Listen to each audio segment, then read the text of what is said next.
আসসালামু আলাইকুম রহমতুল্লাহ।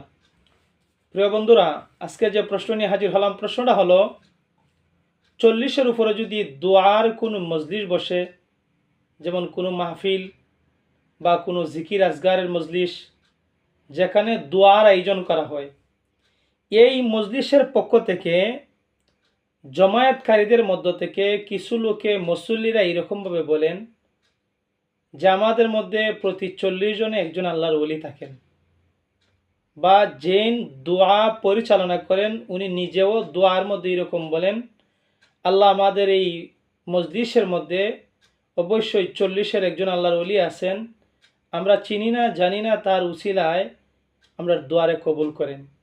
এই কথাটা হাদিসের দ্বারা কতটুকু প্রমাণিত? এটা সম্পূর্ণ একটা জাল হাদিস।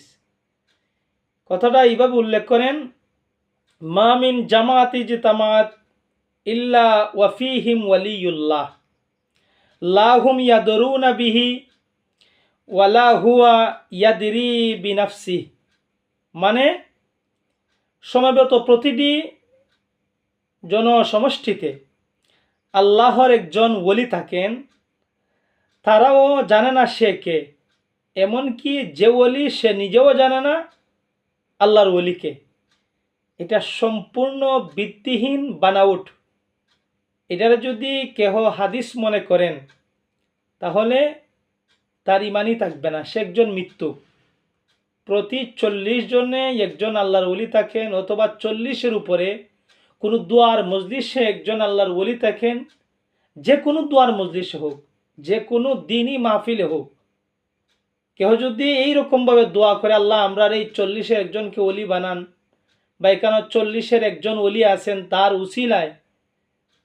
উসিলায় আমাদের দোয়াকে কবুল করেন, তার উসিলায় আমাদের দোয়াকে কবুল করেন, এটা সম্পূর্ণ ভিত্তিহীন বানাউট। এটার কোনো ভিত্তি ইসলামে নাই, হাদিসের দ্বারা প্রমাণিত নয়। প্রচলিত জাল হাদিস কিতাবের এসব হাদিস নয়, প্রথম খণ্ডের 132 নম্বর পৃষ্ঠা। আল্লাহ তাআলা আমাদের সকলকে কবুল করেন, আমিন।